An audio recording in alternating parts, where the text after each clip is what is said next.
The Varick Empire had never retreated until the day it met one broken ship that was just trying to go home.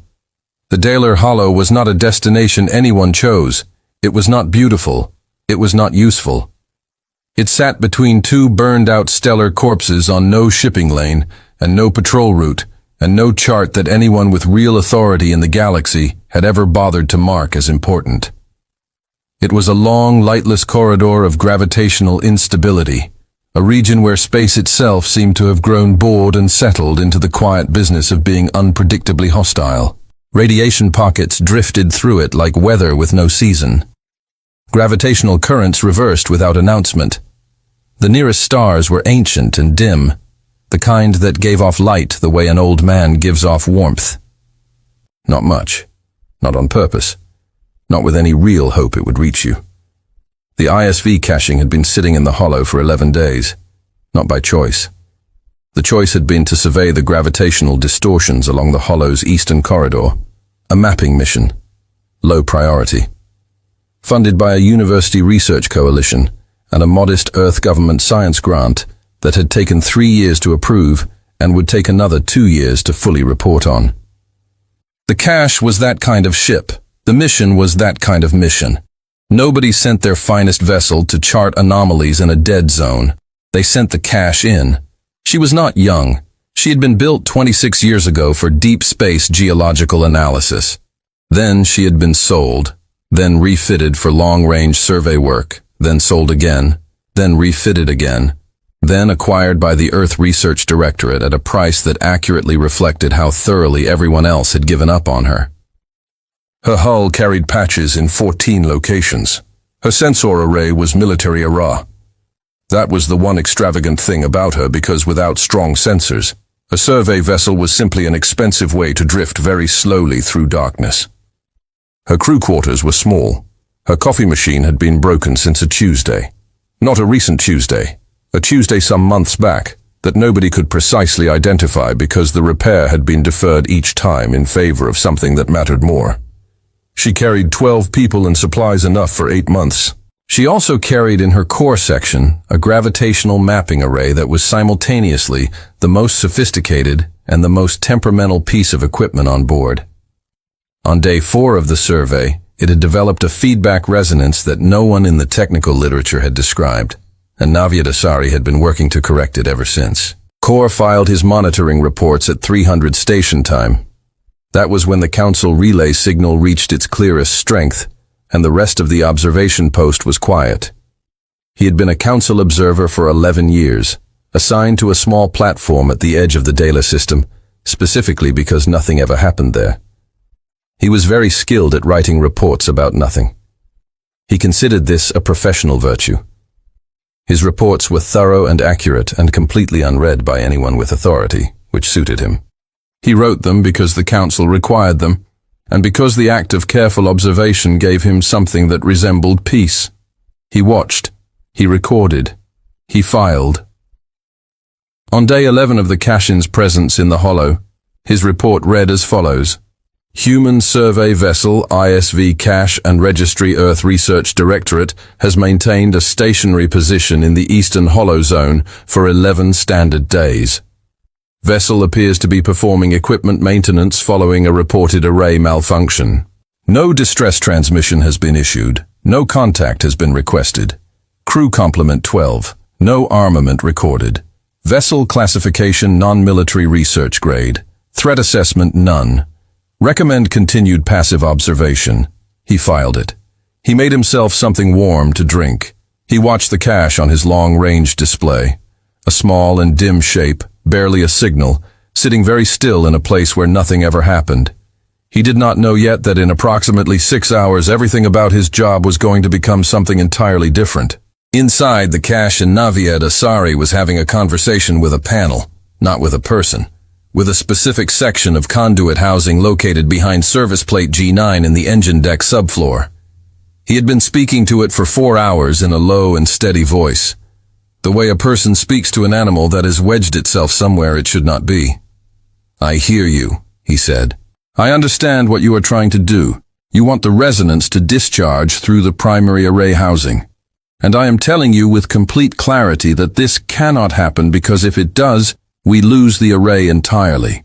And if we lose the array, we are a very expensive rock." The conduit did not reply. Navid wiped the sweat from his forehead with his wrist and looked at the diagnostic screen resting on his knee. The numbers were not favorable. They had not been favorable for 4 days. Every correction he made produced a new complication downstream, which was the engineering equivalent of a sentence that kept generating new clauses without ever arriving at a full stop. He was not panicking.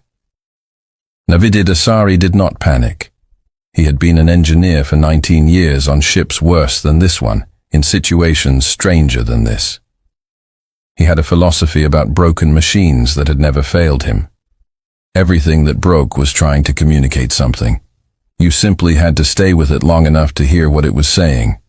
What the cache's gravitational array was currently saying was something highly technical and entirely unhelpful. He was considering his next approach when the intercom broke the silence. Navid. Captain Dar's voice, even measured. The specific flatness that only appeared when it was working hard to stay flat. Still working. He said, "I know that is not why I'm calling." A pause with weight behind it. "We have company." Dra was standing at the bridge viewport when he arrived. That alone told him everything he needed to know about what she was feeling. She only stood at the viewport when she needed something to look at that was not a screen.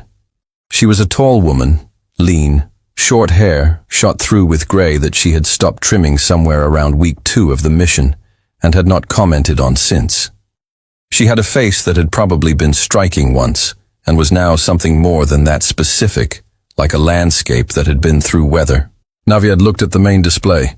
43 contacts, large, moving in formation. Vitai said Veth, she confirmed. He studied the contacts for a moment. Then he looked at her. How long at their current speed? 2 hours, perhaps less if they accelerate. She turned from the viewport. They are aimed at the Sorin system. There is a species there, the Quellen. 3 inhabited worlds. No real fleet to speak of. The Veeth have been building justification for 6 months. And we are in the way. We are in the area. She sat down in her chair, not directly in their path, but close enough that they will want us gone before whatever they have planned begins. Chella came in from the corridor behind them with a data tablet in her hand and her hair coming loose in 3 directions at once. She was 29 and operated at a frequency slightly above that of most humans, as if her brain ran on a different fuel source and occasionally forgot it was attached to a body. "I have been studying the formation," she said without greeting. "It is a standard Vet assault configuration. The 3 heaviest vessels at the front are Dreadnought class. The outer ring is destroyer escorts." She looked up. "They are not here to talk." "No," Dar said. "They are not." She looked at Navid. "How long until we can move?" "Define move. Propulsion. The mechanism that takes us somewhere other than here." Navid made a sound that fell short of a word. "The feedback resonance in the grav array is still active. If I fire the main drive now, the power surge will travel through the array housing and we lose sensors possibly permanently. And if the problem remains, we stay exactly where we are." Dra looked at the display. The 43 contacts continued their approach. She regarded them the way she regarded most terrible things, directly without flinching, as if flinching would somehow make them worse. How long to fix it properly? 8 hours, maybe 10. We have 2. I know. She nodded once. "Do what you can." Navid went back to the engine deck. Chella followed him without being invited, which she always did, and which he had long ago stopped resisting because she was occasionally useful and always unpredictable. Like a very energetic instrument that sometimes handed you exactly the right thing without being asked. He lay back down under plate G9. "Walk me through the resonance again," Chella said. She sat cross-legged on the floor next to him with her tablet. The grav array maps external gravitational fields by generating a small internal one as a reference baseline. The feedback means the internal field keeps amplifying instead of stabilizing. Every time I try to interrupt it, the energy routes. Where does the rooted energy go? Right now it dissipates through the hull plating mostly harmlessly. He paused on the word mostly. Cella was quiet for a moment. He could hear her thinking. It was a real sound, a rapid tapping of stylus on tablet that meant her brain was doing something significant.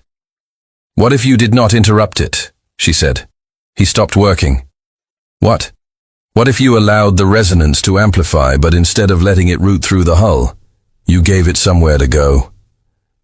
Rooted into the propulsion coupling. Navid was silent for 4 full seconds. That would mean the drive would not be running on reaction thrust. It would be running on a localized gravity field. Roughly, yes. That is not how drives function. It is not how drives are designed to function. Keller said that is different. He thought about it. Teller's ideas had a particular quality. They were never quite safe, and they were never quite wrong, which put them in a category of their own that he had privately labeled correct, but alarming. The field would be unstable, he said. We would move, but not in a predictable way. We would move, she said. Is that not the requirement? He did not answer. He was already recalculating. The VT hail came at 1 hour and 40 minutes. Dara took it on the main screen. The face that appeared was sharp and angular, reptilian in the way all Veth were scaled skin in deep olive and brown eyes with a vertical pupil that had always struck her as the eyes of something that had learned patience through necessity. The uniform was heavily decorated. The expression was not unregistered vessel. The translator stripped his voice of inflection. You are occupying a restricted transit corridor. You will clear this zone within 10 of your minutes, or you will be removed. Dara looked at him steadily. She had dealt with Veeth before, not often and not well, but enough to understand that they did not bluff. When they said remove, they intended it in the permanent sense. This is Captain Dar Solon of the ISV Cashin. She said, Earth Research Directorate. We are a registered survey vessel currently conducting emergency drive repairs. We have every intention of clearing the area. We are working on it. A pause. The Vet Commander. She noted the rank insignia. 3 horizontal bars. A Fleet Admiral. He glanced at something off-screen. You have 10 minutes. He said he ended the transmission. Dara turned to her communications officer. Get me Navi. Navied's voice came through at once, which meant he had been listening. I heard 10 minutes. I know. Can you do it in 10 minutes? A pause precisely long enough to be honest. I can do something in 10 minutes. Whether what I do qualifies is a philosophical question. At 9 minutes and 40 seconds, Navi did something to the Cashin that was not a sound exactly and not a sensation exactly. It was the kind of thing that happened in the bones before it reached the ears. A deep, low vibration that began in the floor and traveled upward through every chair and into the spine of every person sitting in one. The lights flickered once. The main display scrambled and reassembled itself. And then the ship moved, not forward, not backward. Not in any direction with a clean name. The Kashion seemed to compress itself, or the space around it compressed. Chella would spend the following 6 months debating the correct terminology with herself and others. And then the vessel was somewhere slightly different from where it had been. And the transition had taken 0.2 seconds and involved no thrust whatsoever. On the bridge, Dara gripped her armrest. Navi, she said. Still here, he said. He sounded out of breath. What did you do? I'm not entirely certain, he said, but I believe the drive is running on the local gravity field. On the Vet fleet sensors, 43 ships watch the cache vanish and reappear and vanish again, not moving along any line, not moving in any pattern that their targeting computers could model, appearing and disappearing in positions that formed no vector, suggested no direction, matched no drive signature in any database the Vest Dominion had assembled across 600 years of expansion. Fleet Admiral Sareen stared at his display. His targeting officer looked up. Admiral, we cannot establish a firing solution. Sareen said nothing. Admiral, the vessel is the vessel is. The officer stopped, tried again. The vessel is not moving in a way our targeting systems can predict. The display showed the cache appearing, disappearing, appearing elsewhere. No engine wash, no propulsion signature, no heat bloom, no particle trail, nothing. Just a ship that existed in one position, and then did not exist, and then existed again somewhere else, with no evidence of transit connecting those positions. Saren watched it for 30 seconds. He had commanded fleets for 22 years. He had fought in 17 engagements. He had never in the entirety of his career instructed his targeting officer to hold fire because the target was confusing him. "Hold fire," he said. "Observe." The order went to 43 ships. 43 ships held. On his observation platform, Korth watched all of this on his long-range sensors, with the careful attention he brought to everything, and with a growing understanding that his next report was going to require a great deal of very precise language. He began writing amendment to previous filing. The human vessel ISV Cashin has undergone a propulsion event of unknown classification. The vessel is exhibiting positional behavior inconsistent with any known drive technology. The Veth Dominion fleet, comprising 43 vessels in assault configuration, has halted its advance and is currently in observation posture. He stopped. He read it back. He added one more line. "I cannot determine what the human vessel is doing. I am also unable to determine whether the human vessel knows what it is doing." He filed it. Then he poured himself something warm and sat back at his display and watched the small, battered, flickering human ship that had just caused 43 Vith warships to stand very still and very quiet in the dark between dead stars. He watched it for a long time. Outside, the hollow was silent. The dead stars gave their dim light. The Vith fleet held its position, and the Cashin kept flickering. Here, then not here, then here again. Like something that had not yet decided what the rules were, and felt no particular urgency to find out. The Vet Dominion had doctrine for everything. This was not an exaggeration. In 600 years of expansion across 40% of known space, the Dominion had encountered enough strange situations and hostile species and unexpected complications that someone at some point had written a protocol for nearly all of them. There were doctrines for first contact, doctrines for siege warfare, doctrines for handling civilian vessels in restricted zones, doctrines for equipment failure mid-en engagement, for communications blackouts, for crew mutiny, for the 17 different types of spatial anomaly the Dominion Science Division had catalogued and named. There was even a doctrine for vessels that did not comply with orders. It was a brief doctrine. It had one step. Fleet Admiral Saren knew all of them. He had memorized them as a junior officer and refined his understanding of them through 2 decades of command. He believed in them the way some beings believed in structure itself, not blindly, but with the deep earned faith of someone who had witnessed what happened when doctrine was followed and what happened when it was not, and had kept careful score. He was thinking about all of this now, standing at the front of his command deck, watching the display where the human vessel continued doing the unnamed thing status. He said his sensor officer, a young male named Versailles, who had the unfortunate trait of looking exactly as frightened as he felt, looked up from his station. "Vessel continues to exhibit non-standard positional behavior. Admiral, current count 47 displacement events in the last 18 minutes. Pattern." Versailles hesitated. "There is no pattern, Admiral. I mean, there is no predictive pattern. The displacements are not random. They appear." He stopped. "They appear purposeful, Admiral, but we cannot model the purpose." Saren turned back to the display. The human ship sat there, or did not sit there exactly, because sitting implied stillness, and this vessel was not still. Even when it appeared to be, it shimmered at the edges of his senses. It existed in a way that kept sliding out of definition. "Weapons," he said. His weapons officer, older, steadier. A veteran named Korth, who had served with him for 9 years, pulled up the targeting array. "Targeting solution is incomplete. Admiral, the system cannot achieve a stable lock.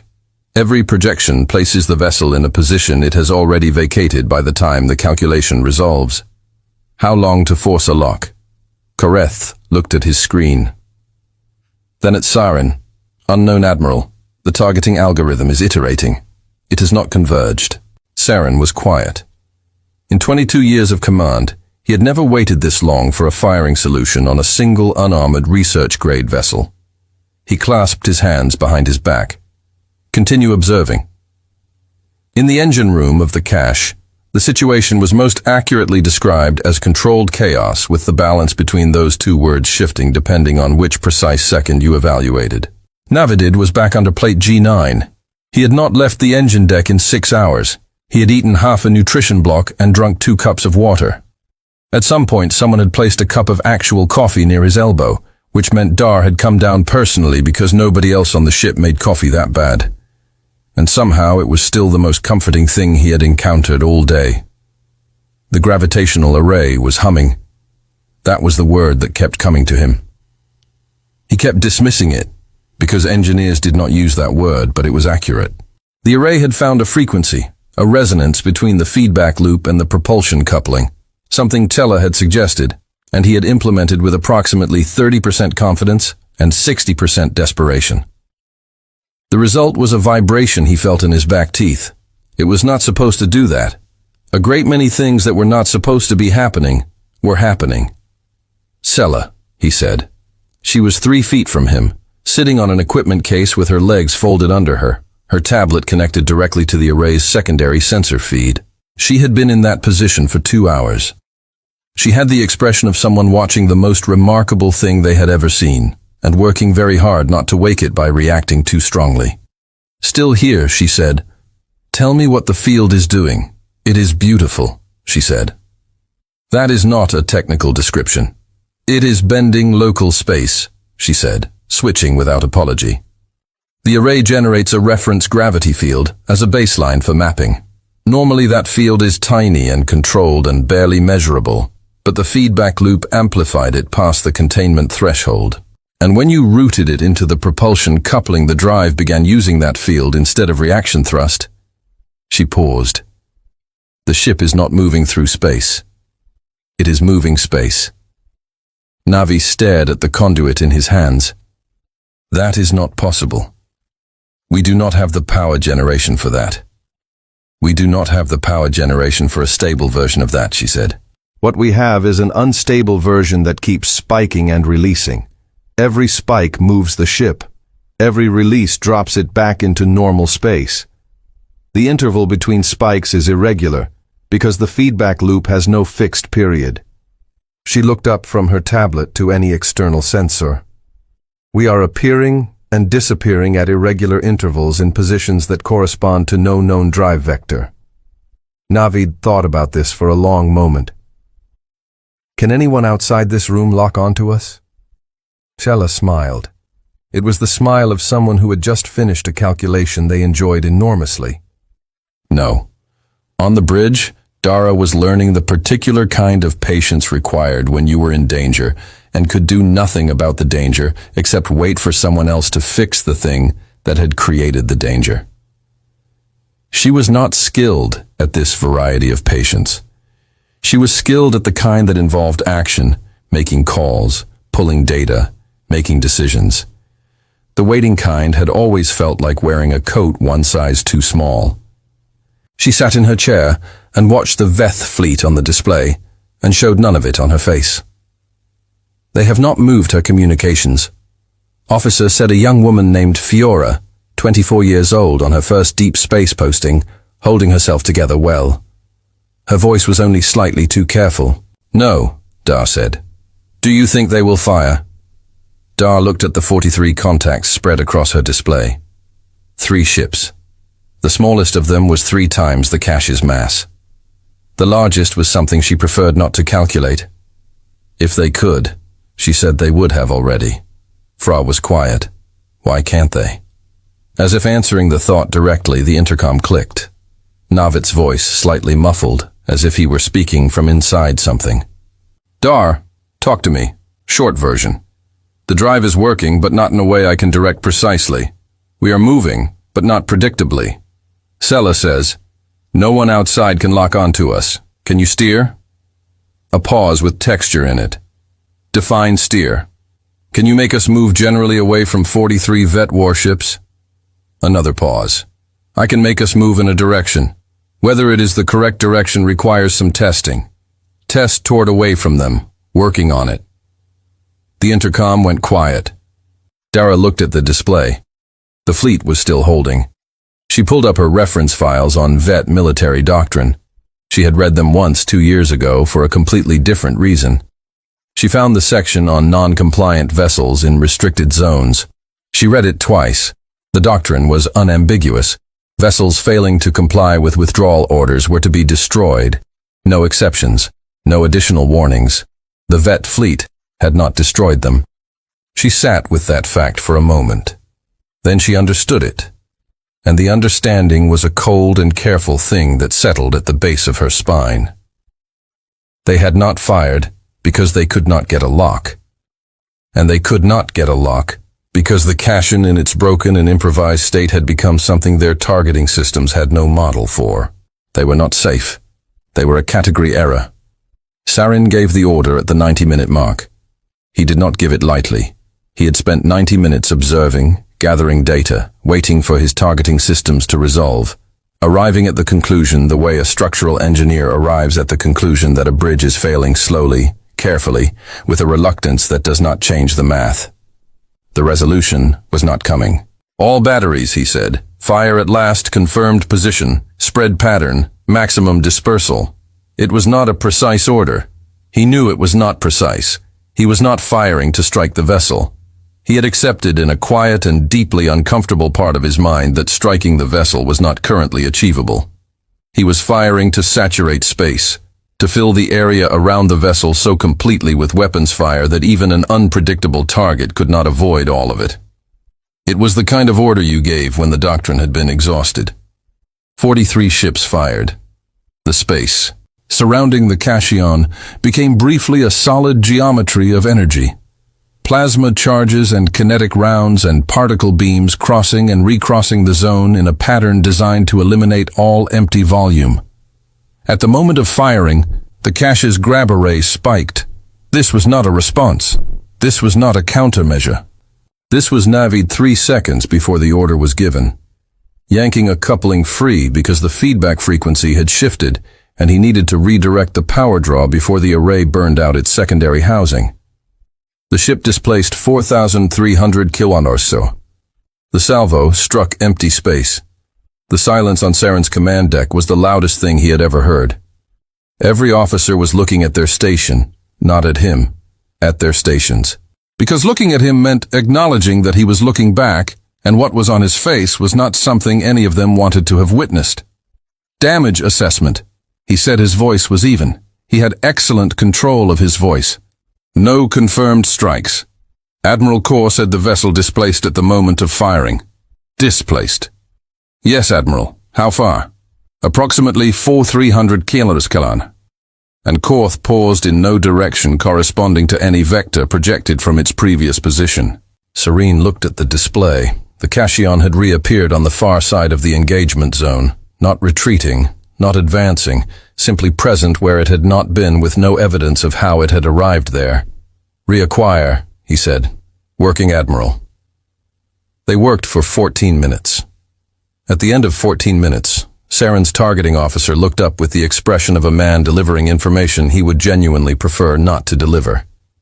Admiral, we cannot establish a firing solution. The vessel's positional behavior remains outside targeting parameters. Sarin said nothing. Admiral, our systems have run 11,000 iterations of the targeting algorithm. Snorts. In every iteration, by the time the solution resolves, the vessel has displaced. We cannot. He stopped. We cannot hit it, Admiral. Another silence. From somewhere at the back of the deck, someone junior said very quietly, "What is it doing?" No one answered. In the engine room, Sella had begun making sounds. Not words exactly, sounds. A rapid, high-pitched sequence of syllables that had the rhythm of language, but the content of pure experience. She was producing them while staring at her tablet and writing notes at speed. Navid had learned over the past 6 hours that this meant she had found something. "Chela, the field," she said. "The gravity field when it spikes. When we displace, it is not just moving us, it is moving space. The local metric shifts. She looked up. Her eyes were bright in the way that meant she had gone somewhere in her mind that most people could not follow. Do you understand what that means for anything caught at the shift boundary? It means they register a gravitational event, he said. It means they register a gravitational event their instruments cannot distinguish from a naturally occurring anomaly. She said, "We are not a ship to their sensors. We are a moving gravitational feature. We look like a piece of the hollow." Nav set his tool down. "We look like the hollow." He said, "Yes, they are trying to shoot a piece of geography." "Yes." He picked his tool back up. "Well," he said, "that explains that." Saren called High Command at the 2-hour mark. This was not casual. Fleet admirals did not call High Command from the field unless the situation required it. And situations that required it were, in his experience, situations that ended careers. He had called High Command twice in 22 years. Both occasions had been significant. This would be the third. He made the call from his private station off the command deck. He reported what had happened: the vessel, the displacement events, the failed targeting solutions, the salvo. He reported it without emphasis, because emphasis would have made it worse. When he finished, there was a long silence from the other end. "Then send us your sensor data." "I have already transmitted it." Saren said. Another silence. "Is the vessel armed?" "We have detected no weapon systems. Has it taken any aggressive action?" Saren considered the question. "It has not complied with the withdrawal order." He said, "Beyond that, no. Then what is it doing?" He looked at the sensor feed on his private screen, the cache and flickering, there and not there. A ship that moved like a gap in the data. "I do not know," he said. It was the first time in 22 years he had said those 3 words to High Command. He felt them leave him and understood they would not be coming back. High Command instructed him to hold position and await a specialist science vessel. The vessel was 2 hours out. It carried the Dominion's finest sensor analysts and the most advanced scanning technology in the fleet.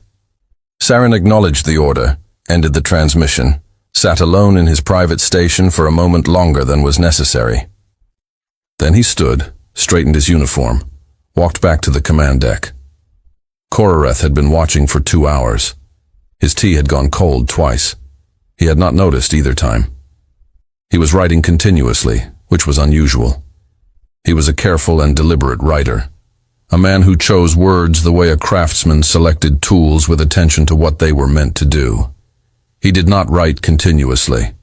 He was writing continuously. Amendment. Second filing. The Vet fleet executed a full battery firing solution against the human vessel. The solution was unsuccessful. The human vessel displaced the engagement zone entirely at the moment of firing. No damage observed.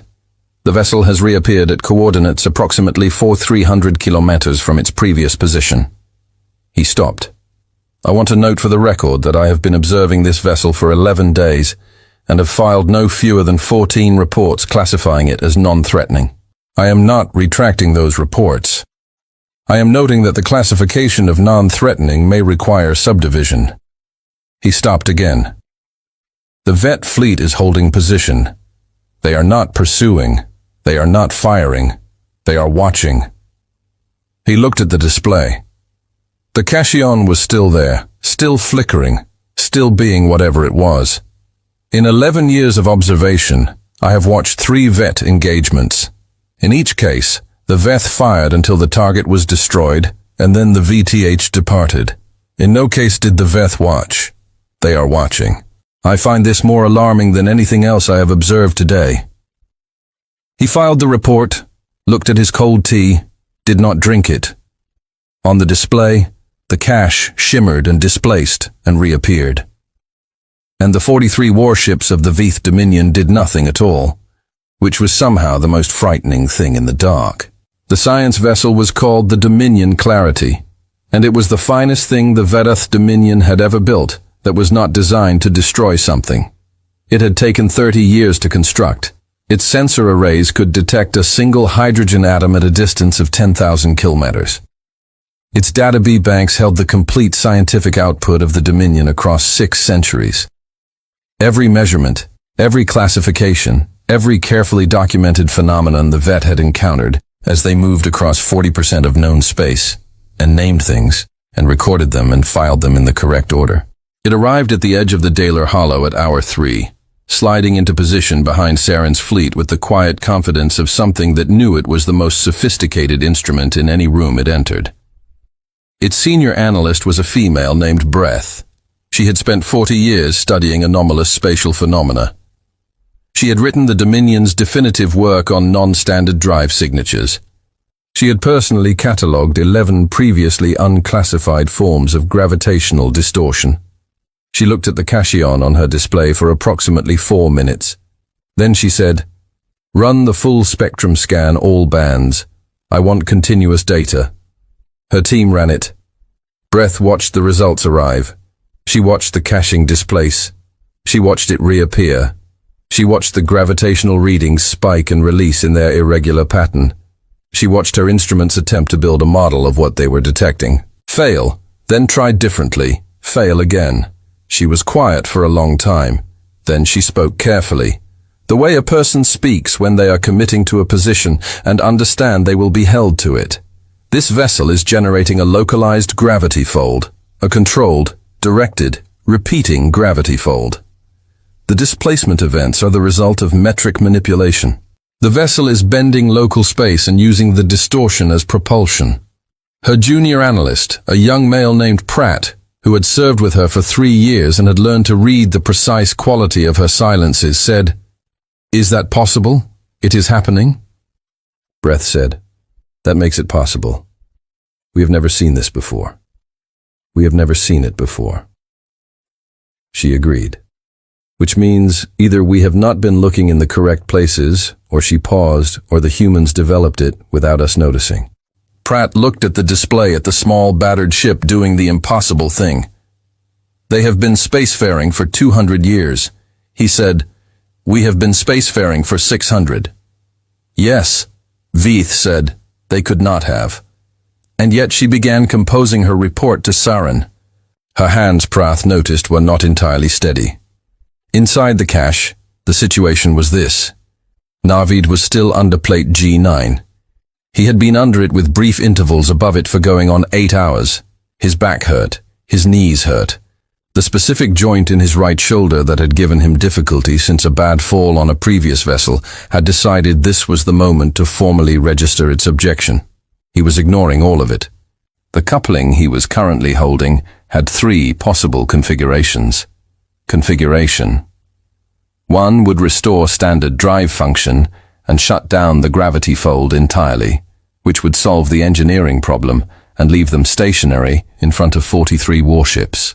Configuration 2 would maintain the fold but reduce its stability, which would keep them moving but increase the risk of a catastrophic feedback event that Sella had described with the cheerful detachment of someone who found catastrophic feedback events genuinely interesting. Configuration 3. He had invented 10 minutes ago, and was not yet certain about Ella. He said still. Here she said she had moved from the equipment case to the floor, lying on her back with her tablet held above her face, which was how she worked when she was thinking hardest configuration 3. Tell me I route the power draw through the secondary coupling but leave the primary loop active. The fold continues, but the spike interval stabilizes. We get more predictable displacement. She was quiet for a moment. How predictable? Not very, but more than now. More than now. Another moment. What is the risk? If the secondary coupling cannot handle the draw, it fails. The energy has nowhere to go. It routes back through the array housing, and then, the array housing fails. The fold collapses. Drive goes offline. We stop moving. Sella considered this. What is the advantage if it works? Navid said. I can give Dara something closer to actual directional control. We can edge toward the hollow boundary. Not quickly, but with intention. Sella lowered her tablet and looked at the ceiling. Do it, she said. You are very relaxed about catastrophic failure. He said, I am very interested in what happened, she said. It is different. He had no good answer for that. He began configuration 3. Dara was on the bridge when Fiera flagged the new contact. Second vessel captain, smaller than the warships, different configuration. Fiera pulled up the profile. I believe it is a science vessel. Veth registry. It is taking position at the rear of the fleet. Dara looked at it. A science vessel. They had sent a science vessel. She thought about what that signified. The fleet could not classify what the cache was doing, so they had sent people whose purpose was classification. That was a reasonable response. It was also, in a way, she could not entirely articulate, more troubling than another warship would have been. More warships meant they wanted to fight. A science vessel meant they wanted to understand. Understanding led to solutions. How long has it been scanning us? About 6 minutes, Fear said. Full spectrum, all bands. Dara nodded. She pulled up the cache's current status on her display. Drive operational in the approximate sense. Hull intact. Crew 12 people. All accounted for. None of them happy. All of them functional. Supplies adequate. Coffee machine still broken. An ongoing separate tragedy. She called the engine deck. Navied. There is a vet science vessel scanning us. A pause. She could hear him working. The specific sound of tools in tight places. How sophisticated. Very. Are they going to determine what we are doing? She considered. Probably. She said, given sufficient time, how much time do we have? Less than we would prefer. Another pause. I am implementing something. Give me 20 minutes. You have 20 minutes, she said. She ended the call, sat back in her chair. Fiera was looking at her with the careful attention of someone who wanted to ask a question, but was not sure of the timing. Ask Dara said, if the science vessel determines what we are doing, Fiera said, if they determine that the drive malfunctioned and all of this is accidental, then they know we are not a threat. Dara said, then they know we have been sitting here unable to move, and everything they have witnessed is the consequence of a broken engine and one engineer improvising, and then they fire. And then they fire, Dara said, and Navit's modified drive cannot move us out of the path of 43 ships firing with a complete targeting solution. She paused. So, let us hope Navit's 20 minutes goes well. Fiera turned back to her station. do.acha looked at the display, at the science vessel scanning, at the fleet waiting, at the hollow beyond, dark and wide and entirely indifferent to all of them.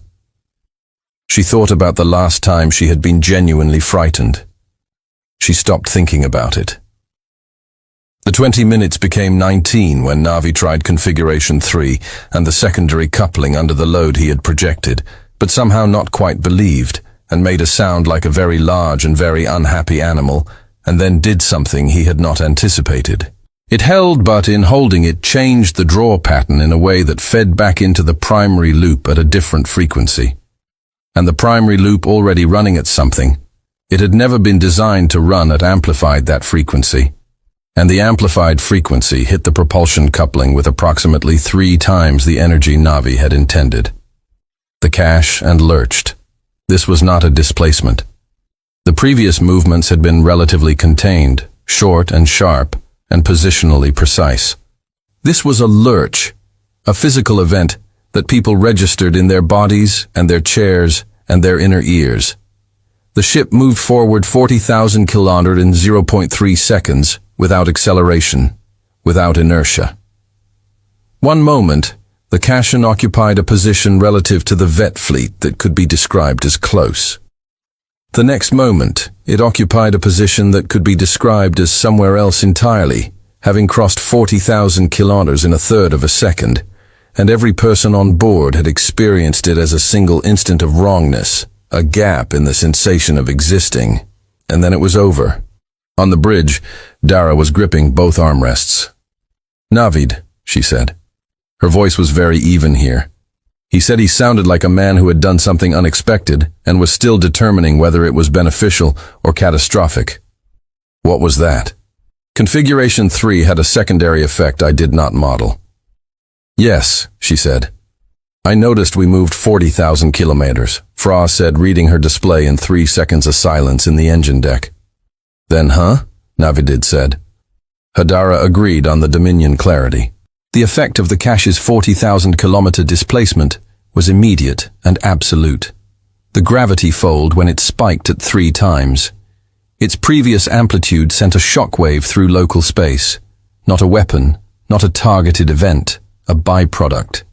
The same way a ship moving through water sends a wave to the shore without meaning to reach the shore.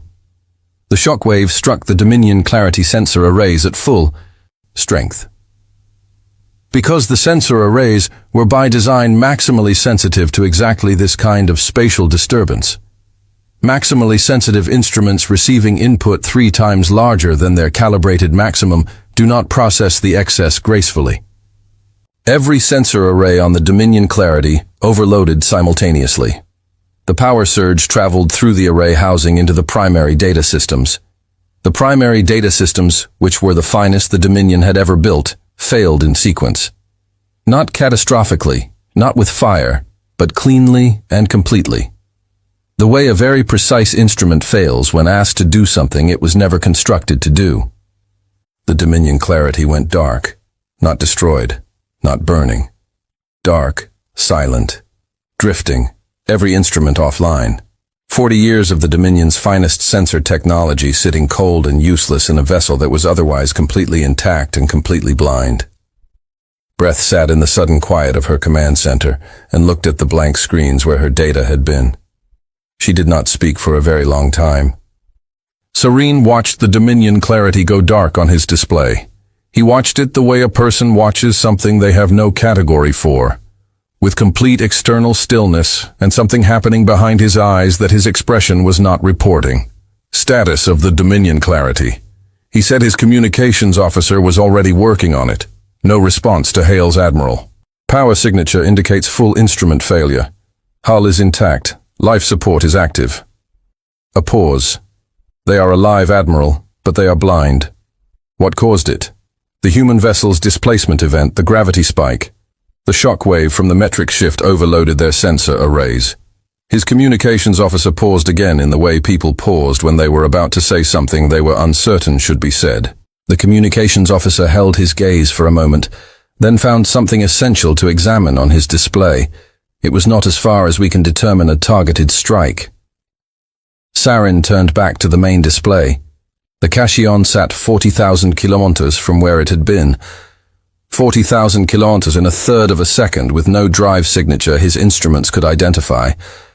And now, his science vessel was dark.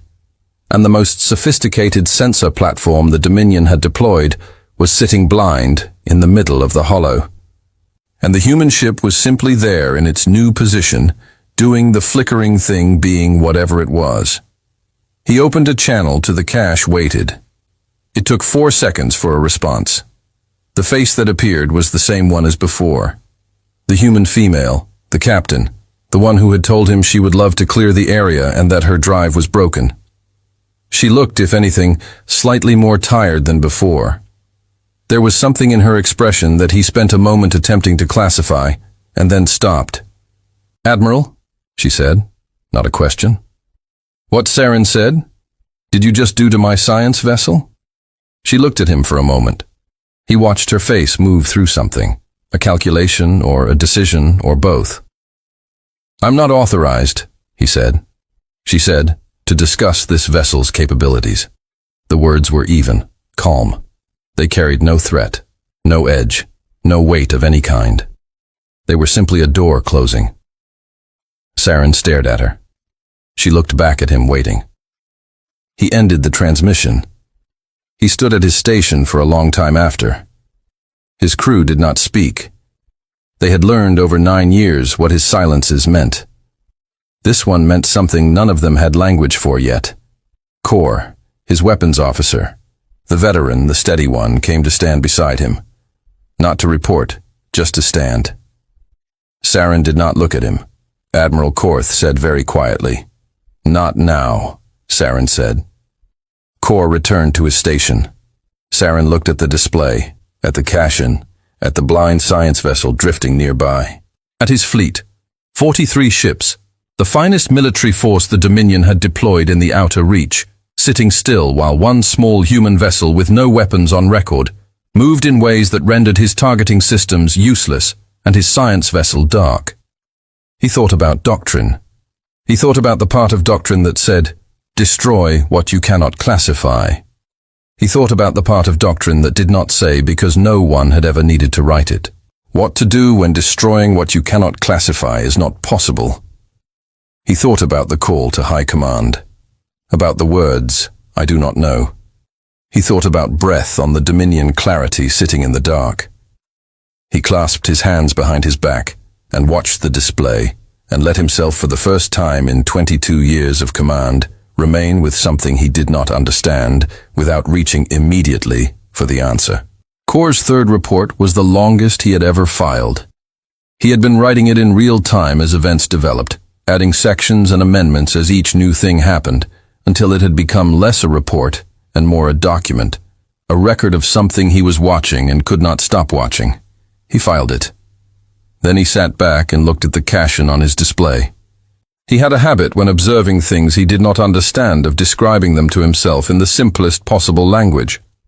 Not scientific language, plain language, the kind a person used when they were not attempting precision, but simply attempting truth. He looked at the caption. A small ship, old, patched in several locations his sensors could count. No weapons, no armor worth the name. 12 crew. A broken drive doing something nobody had a word for. It had been in the wrong place at the wrong moment. It had not tried to fight. It had not tried to run. It had just kept being there in its broken and flickering way. And the entire Veth fleet had not been able to do a thing about it. And the finest science vessel the Dominion had ever built was now sitting dark and blind 40,000 kilometers away. Not because the caption had tried to do any of that, because it had been trying to fix its engine. Corps sat with this for a moment. Then he added one final line to the report before transmitting. I want to note that I have now observed this vessel for the better part of one standard day. In that time, it has made no aggressive action, issued no threats, and as far as I can determine, has been entirely occupied with attempting to leave. I think it is important that the Council understand this. The Vet fleet cannot remove it, and it is just trying to leave. He transmitted the report, looked at the cold tea he still had not touched, drank it, made a face.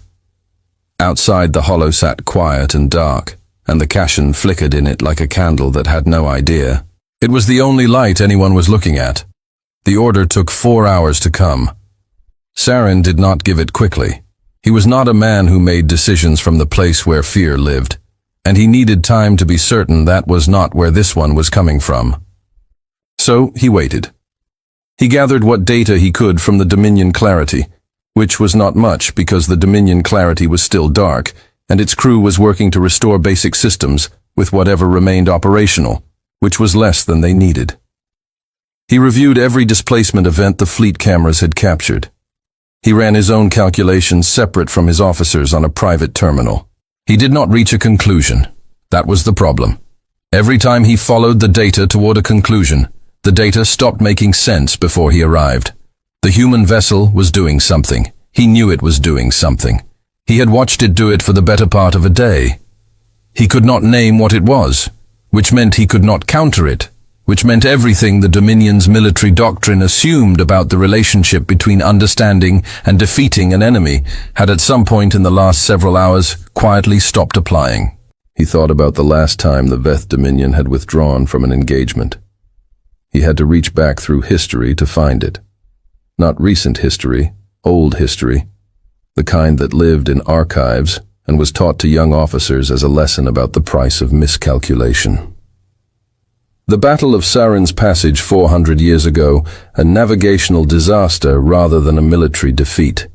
The fleet had not been beaten. It had been trapped by a collapsed transit point and forced to withdraw rather than accept destruction. The Dominion did not call it a retreat in the official histories. They called it a tactical redeployment in response to environmental conditions. Saren thought about that phrase for a long time. Then he went back to his command deck. He called his senior commanders to a joint channel. 6 individuals, all experienced, all people whose respect he had spent 22 years earning one engagement at a time. He looked at their faces on the screen. They looked back. He did not say retreat. "We will regroup," he said, "and reassess the nature of this contact." He kept his voice level, his face still. He put no particular weight on any word. "The situation requires information we do not currently possess. We will withdraw to a staging position outside the hollow boundary, consolidate our data, and await further instruction from High Command." He paused. Acknowledge. One by one they acknowledged. Their faces were careful, controlled. These were experienced officers. They understood what this was. Not one of them said the word either. When they were gone, Saren stood alone at his private station for a moment. He was aware of something he did not have a clean name for. Not shame exactly, not fear, not anger, though there were traces of all of them. It was closer to the sensation of a structure shifting, something he had built his understanding of the world upon, moving in a way structures were not supposed to move. He thought about the Cassian, about the captain's face, about the particular quality of her stillness when she had said she was not authorized to discuss the vessel's capabilities. He had been searching for deception in that face and had not found it.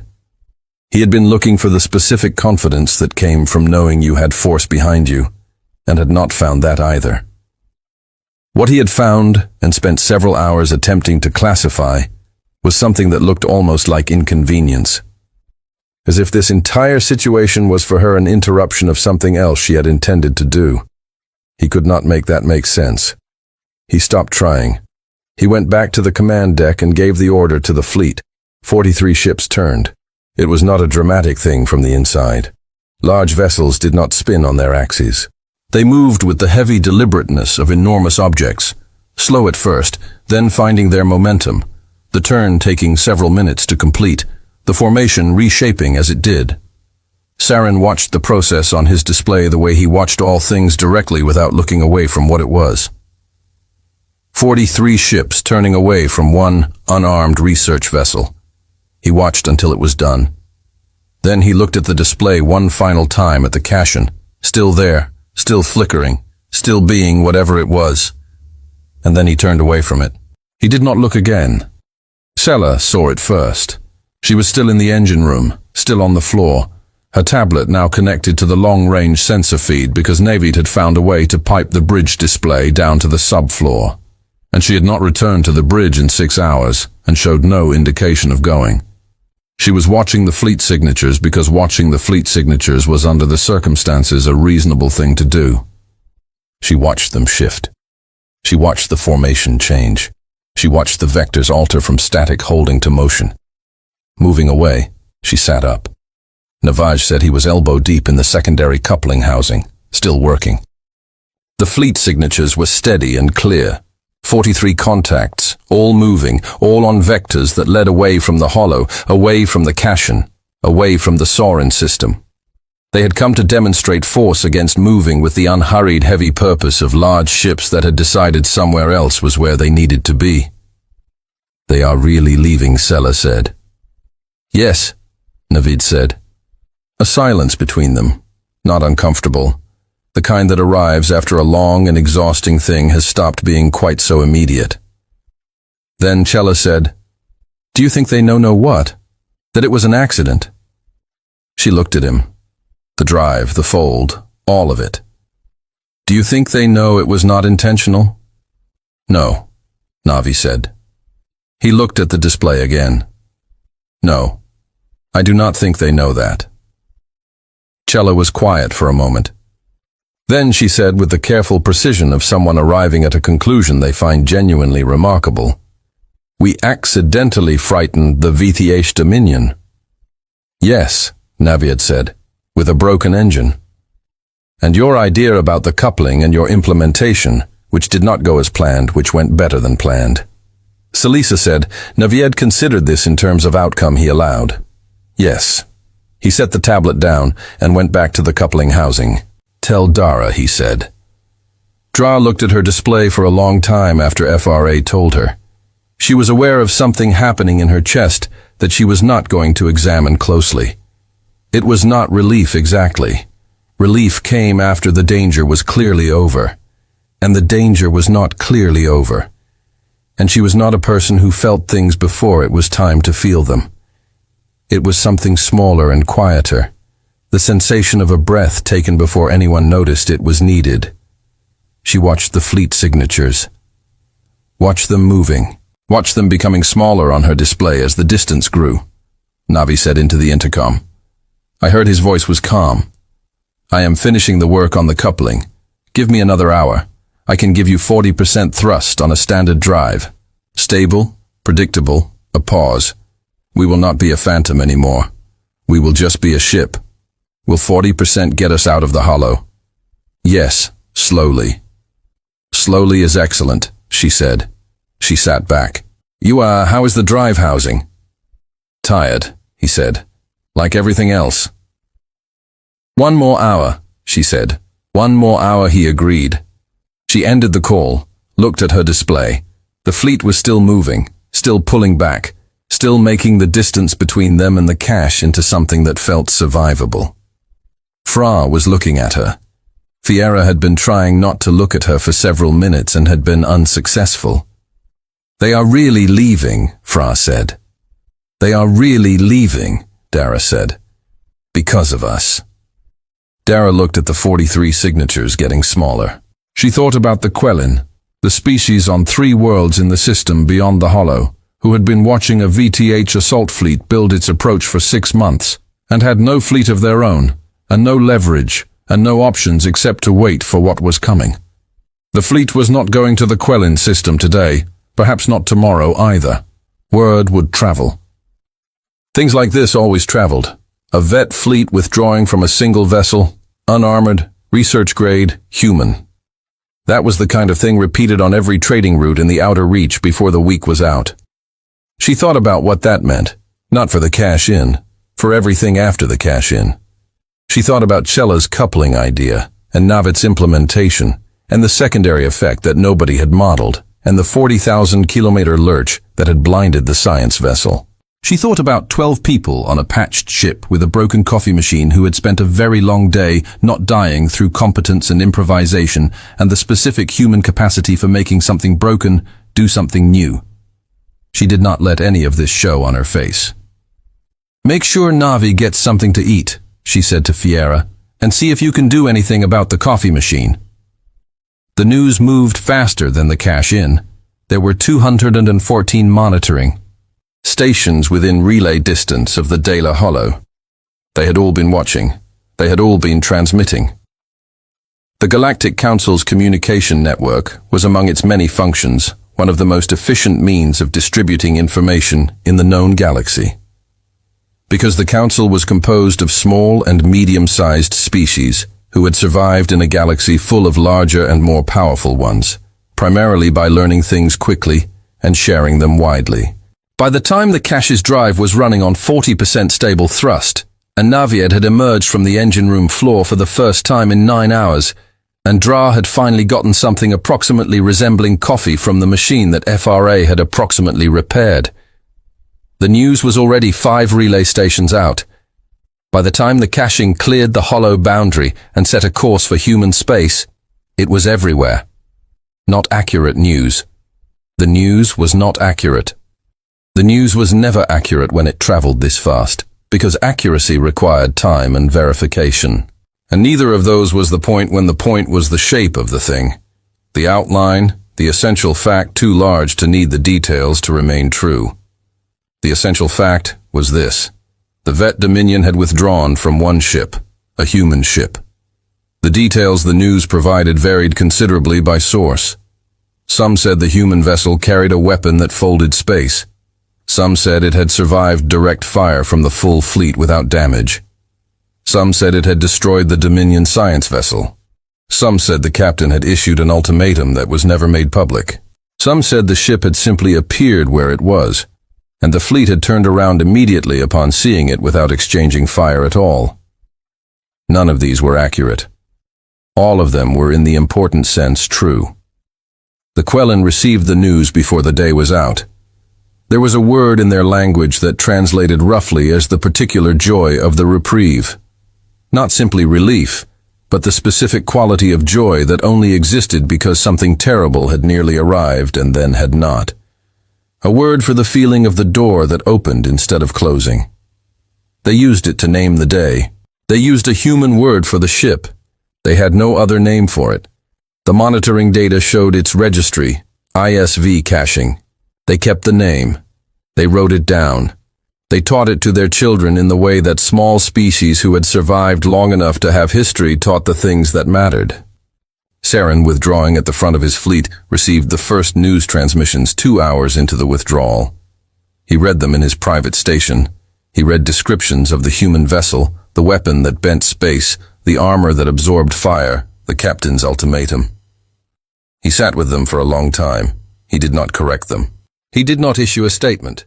He did not contact the news relays. He did not tell anyone what he had actually seen or what his targeting officer had actually said or what the words "I cannot hit." It had felt like in a room full of officers who trusted him to have answers. He sat in his private station and read the accounts of the thing that had happened and said nothing. And the silence was the most honest thing he had done all day. On the cache and the night cycle came and the crew ate actual food for the first time in 9 hours. And Navi slept for 4 hours in his clothes, and Kella filled 17 pages of notes, and FRA fixed the coffee machine to a level of functionality that, while not impressive, was better than nothing. Dara sat on the bridge alone. She had the communications feed open at low volume, the council relay traffic, the news transmissions, the chatter from monitoring stations. She was not really listening. She was aware of it the way you were aware of weather, its presence, its direction, the general shape of what it was doing. She pulled up the sensor log from the engagement. She watched it once from beginning to end, the fleet arriving, the hail. Nav's first modification, the displacement events, the salvo that struck nothing, the science vessel going dark, the fleet turning. 11 hours compressed into a sensor record. She sat with it for a while. Then she pulled up the mission brief she had filed before departure. Survey mission, gravitational mapping, Eastern Hollow boundary, 11 days, return to Earth station. She had written it in the matter-of-fact language of a thing that was going to be straightforward and unremarkable because it had been supposed to be. She thought about retirement. She had been thinking about retirement before this mission. Not seriously. The way you noticed a chair in a shop window, knowing you could buy it. Not quite going in. She had this mission, and then the desk posting they were going to give her, and then eventually something quieter. Something that did not require her to be responsible for 12 people in a broken ship in the dark. She looked at the sensor log on her screen. She thought about the Quellan on their 3 worlds waiting for what was coming. She thought about Navi, who had taken a broken feedback loop and a dangerous idea and 8 hours of physical discomfort and turned it into something nobody had a name for yet. She thought about Sela, 17 pages of notes, into something that was going to change what humanity knew about how space moved. She thought about FRA, who had fixed the coffee machine. She closed the mission brief. She did not open the retirement file. She drank her coffee, bad, but warm and present, and sat on the bridge of the old ship, moving slowly and steadily through the edge of the hollow. Outside the viewport, the stars were the particular cold, and particular many they always were in deep space. And she looked at them for a while without thinking about anything specific. On the long range, the last of the Vet fleet signatures faded past the edge of sensor range. Gone. The cache moved on. Kororeth filed his 4th report from the observation station, and for the first time in 11 years he filed it before 300. He could not wait. He did not have the patience for 300. He filed it at 1847 and then sat at a station and watched the cache drive signature stable now. 40% thrust moving in a straight line like a ship that knew where it was going until it passed beyond his sensor range. The last line of his 4th report read as follows. The human vessel has cleared the hollow boundary under its own power and is on a course consistent with return to human space. The Vet fleet has withdrawn entirely. The Quellan system is as of this filing untouched. I have been an observer for 11 years.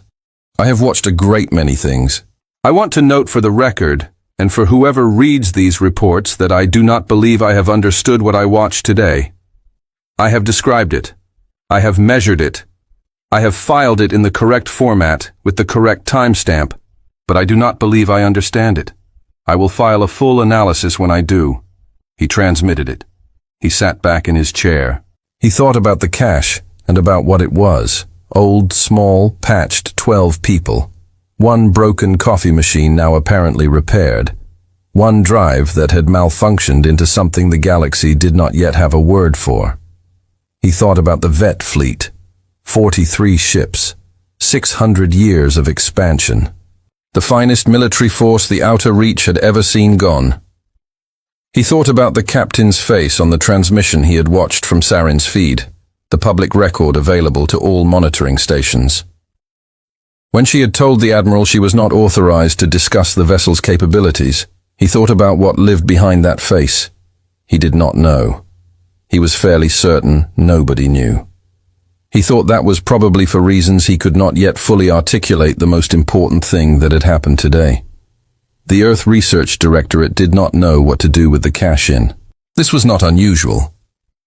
The Directorate was a large organization with very clear procedures for survey vessels returning from mapping missions. The procedures involved docking reports and equipment assessments and crew debriefs filed in a specific order and reviewed by people with specific titles and specific offices and specific hours during which they could be reached. There was a form for everything. The Directorate had been filing forms for 30 years and was exceptionally skilled at it. What it did not have a form for was this. The first signal reached Earth 3 hours before the Kakion cleared the outer beacon line. Not from the ship, from the Council relay network, which had been carrying the story for 2 days by then in all its varied and contradictory and increasingly elaborate versions. The Director's Communications Office received it, escalated it, received 4 more signals from 4 different Council members requesting clarification, escalated those, and by the time the cache was 2 hours out, the situation had moved entirely past the Directorate and was sitting on the desk of people with much larger offices and much less clear procedures for what they were looking at. They sent 3 ships to meet the cache at the beacon line.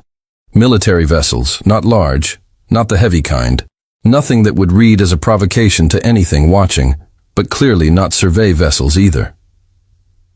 They formed up on either side of the Kachion as it crossed into monitored human space, one on each flank, one trailing, and Fra reported them to Dara.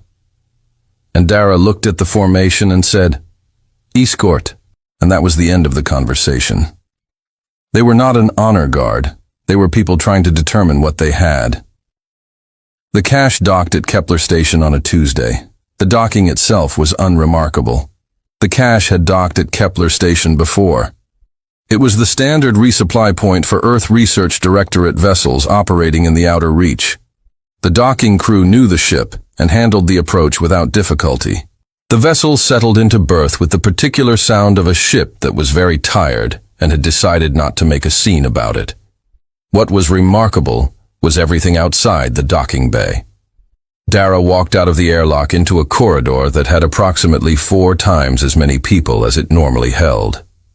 And the people included 3 individuals in military uniforms and 2 in government clothes, and one she recognized from a news briefing she had watched 8 months ago as someone who held a position with a long title and significant authority. There was also a journalist who had somehow bypassed the security checkpoint and who took 11 photographs of Dar in the first 6 seconds and was then removed. Dara looked at the people in the corridor. The people in the corridor looked at her. She said, "I would like to change my shirt first." The debrief took place in a room that was officially a conference room, and functionally a room where important people sat across a table from each other and agreed on what was true. It had good lighting, which meant the lighting was neutral and revealed nothing, and comfortable chairs, which meant the chairs were the kind that made you feel you should sit up straight. Dra sat up straight. Navid sat next to her and slouched slightly because he was Navid. Sela had her tablet and was using it openly, which the officials across the table glanced at with periodic mild concern. The people across the table included a military admiral named Harrow, a government official from the Foreign Relations Division named Stain, a scientist from the Advanced Research Division whose name Da had not caught, and a woman at the end of the table who had not been introduced, and who carried the quality of someone who did not need to be. Admiral Harrow spoke first. He was a careful man, compact, somewhere in his late 50s, with the specific manner of someone who had spent a career reading rooms and knew he was reading this one. He asked them to walk him through the incident from the beginning. He used the word incident, not engagement, not conflict. Incident. Dar walked him through it. She was thorough, she was clear, she did not embellish, and she did not reduce. She explained the drive malfunction and the feedback loop, and Sella's suggestion about the propulsion coupling, and Nav's implementation, and the unintended side effects, and the vet fleet response, and the conversation with Sarin, and the accidental displacement that had blinded the science vessel, and the fleet withdrawal, and the drive stabilization, and the return. She told all of it. When she finished, the room was quiet. Harrow looked at the table for a moment, then at her. "Let me confirm what you are telling me," he said. "Yes," she said, "the drive malfunctioned. Yes, the engineer improvised a repair that created an unintended gravitational effect. Yes, the ship could not be targeted as a result of this effect. That is what Sella's analysis indicates." She said, "You should read her paper. It is thorough. The Vet Dominion's fleet fired a full salvo and missed because the ship displaced at the moment of firing. The ship displaced because Navied released a coupling to prevent the array from burning out." She said, "The timing was coincidental." Harrow looked at Navi. Navied nodded. "I did not know they were firing," he said. "I was in the floor." Another silence. "The science vessel was disabled," Harrow said, "by a shockwave generated when the engineer was implementing a secondary modification. Configuration 3, Navied said helpfully. "I would not have predicted the amplitude spike. In retrospect, I should have modeled the secondary coupling interaction more carefully." The scientist at the end of the table made a sound. Harrow looked at him. The scientist composed himself. "I apologize," he said. "Continue." Harrow turned back to Dara, and then the fleet withdrew. "Yes. Because of what they believed about the vessel, I assume so," Dar said. "I cannot say precisely what they believed. I told the Admiral I was not authorized to discuss the vessel's capabilities, which was accurate. I am not in fact authorized to discuss capabilities we do not possess." And then he left. Harrow looked at her for a long moment. "Captain Solon," he said, "that is the story that is going to be very difficult to tell." Dara looked at him steadily. "That is the story that happened," she said. The woman at the end of the table wrote something down. The official account was classified at level 4 indefinitely. The cache and crew signed documents. The documents were long and precise about what could not be said and to whom. Navid signed his without reading it, which was his standard approach to paperwork. Chella read hers 3 times and asked 2 clarifying questions about whether the classification applied to scientific publications or only personal statements, because she had 17 pages of notes on the gravitational fold mechanism and intended to publish them. The official told her the science could be published without operational context. She said the science was the operational context. The official said she would need to work with the Advanced Research Division on appropriate framing. She said fine, she had the mathematics. The framing was secondary. The paper she eventually published was titled Anomalous Metric Distortion, as a byproduct of feedback loop amplification in gravity mapping arrays, observations from the Dealer Hollow survey. It was 46 pages long. It contained 17 diagrams and 1 footnote that read in its entirety. The author acknowledges that the practical implications of this work are significant and wishes to note that they were entirely unintentional. It won every award available in human physics that year. 3 of those awards had not previously been given to a living recipient. The Veth Dominion issued a statement 8 days after the fleet withdrawal. The statement was measured formal. It used the phrase tactical reassessment 4 times. It did not mention the cache by name. It did not mention Admiral Serene by name. It described the withdrawal as a deliberate pause in operations pending analysis of new data, the kind of language that required a great deal of careful construction and communicated in its very carefulness the shape of what had actually happened. No one believed the statement. No one said they did not believe it, because diplomatic relations required that everyone pretend to accept official statements, even when those statements described as a tactical reassessment what had clearly been a fleet of 43 warships turning around because they could not determine what one small ship was doing. Sarin's removal from command was announced 2 weeks later. The official reason was health. The announcement used the word retirement. There was no ceremony. He went to a colony world in the inner reach and was not heard from again. When journalists attempted to find him, they found a man who had nothing to say, and said it in a way that made clear he intended to continue saying it for the remainder of his life. He had served the Dominion for 22 years with complete distinction. Nobody wrote much about that part. The diplomatic contacts began arriving before the cash was unloaded. 14 species, council members mostly, with 2 independent systems that were not council members, but had been watching the relay traffic and had drawn their own conclusions and wanted to draw them in the direction of Earth. The contact requests were formally worded, but their meaning was transparent in the way formally worded things were always transparent to anyone paying attention. We would like to know you better than we did before last week. The Foreign Relations Division was not prepared for 14 simultaneous contact requests. They were prepared for 1 or 2. They had protocols for 1 or 2. For 14, they had to improvise, which was not a word the Foreign Relations Division used comfortably, but which was under the circumstances the only available option. Stain, the official from the debrief, spent 3 weeks doing almost nothing else. He reported to his supervisor that the volume and quality of incoming diplomatic interest was unlike anything he had encountered in 15 years of the position. His supervisor asked what had changed. Stain looked at him for a moment.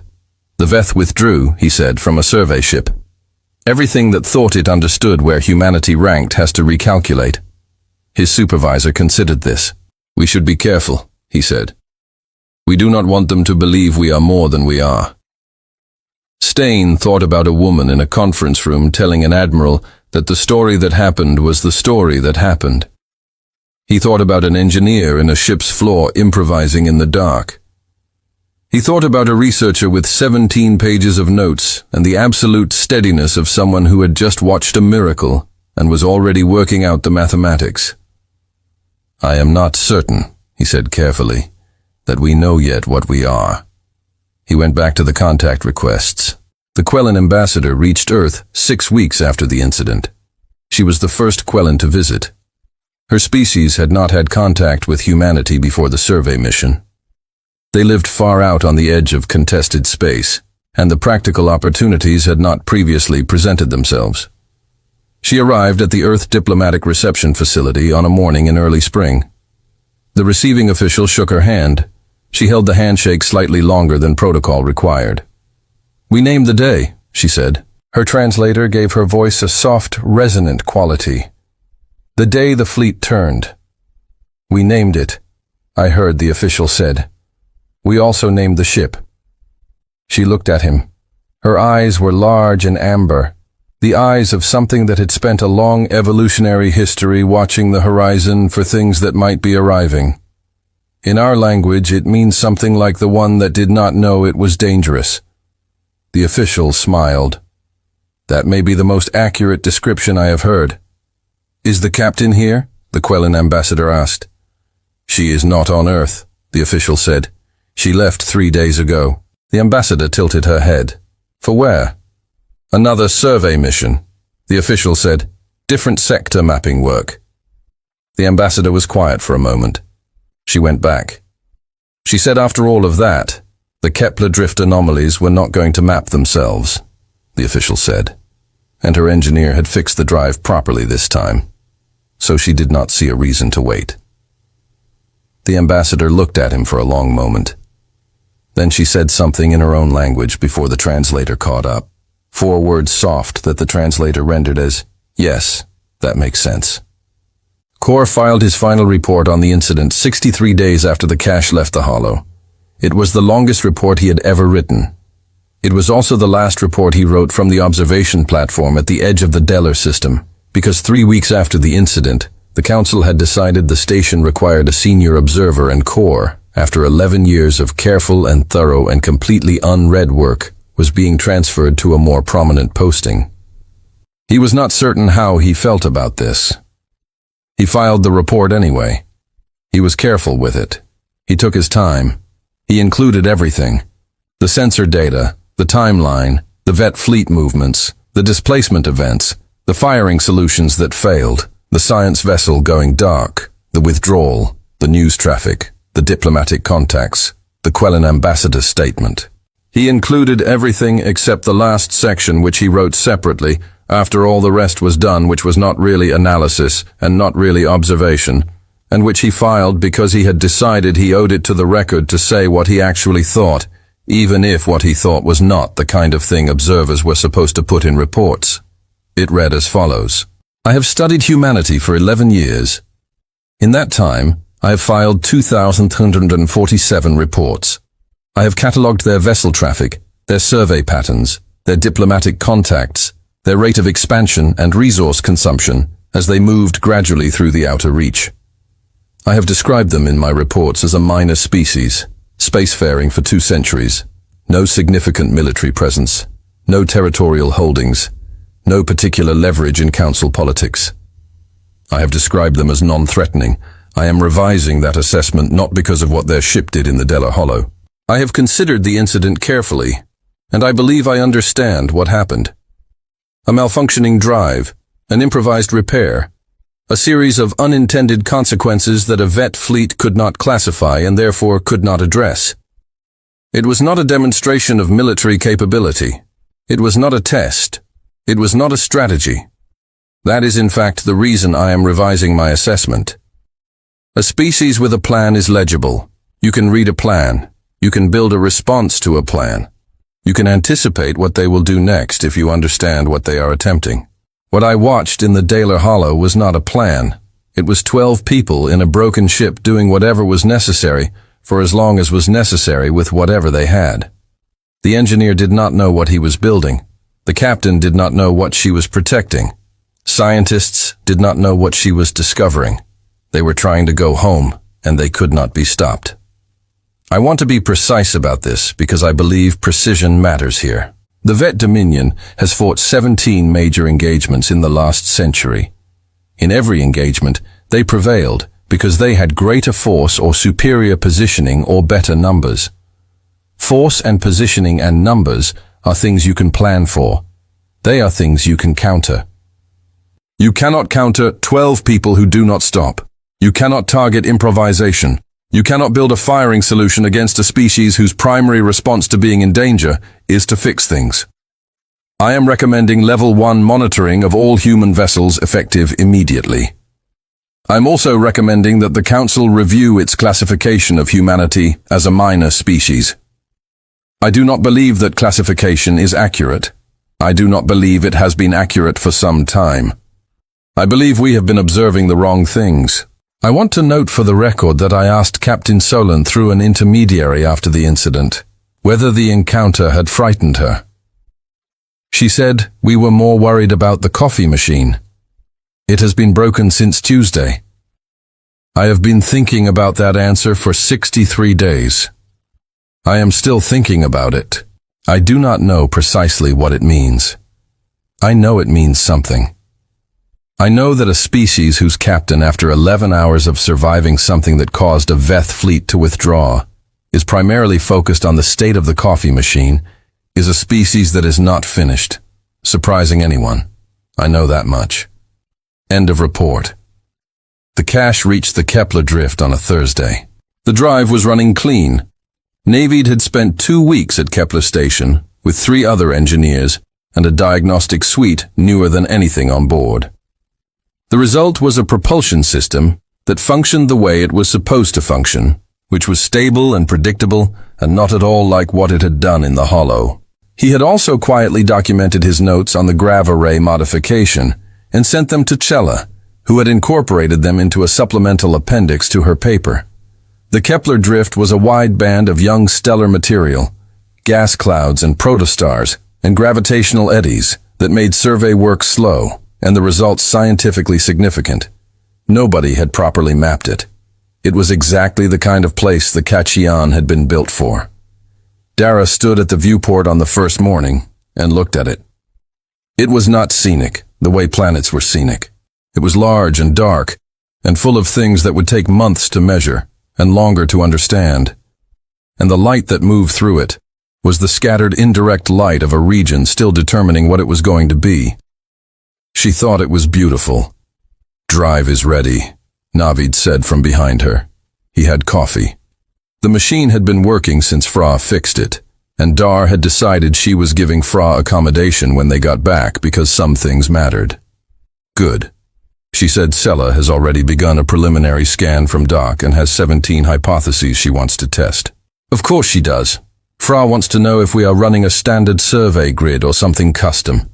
"Custom," Dara said. "Start at the eastern edge, work inward course plotted." She looked at the drift for another moment, at the dark and the scattered light and the slow, ancient process of matter becoming something it was not yet. "Let us not die today," she said. "Working on it," Navi had said. The Kashan moved into the dark. Behind it, the stars were the same cold and particular many they always were in deep space. And ahead, the drift waited, with 11 months of work inside it. And somewhere far back across the outer reach, a Veth dominion was examining sensor data it could not explain, and 14 species were filing diplomatic requests. An AQ Quelin ambassador was telling the story to everyone who would listen, and a council observer was on his way to a new posting with 63 days of thinking he had not yet finished. The Kashan did not know any of that. It just moved forward the way it always had, old, patched, slightly improbable, full of people with things to do, into the dark, into whatever came next. If this story hit you the way it hit me, then you already know what to do. Hit the like button and let the algorithm know that humans doing impossible things with broken engines and sheer refusal to stop is exactly the kind of story the galaxy needs more of. And if you want to be the first to know every time a new story drops here, then subscribe right now so you never miss what comes next. The Kashan is not done, and neither are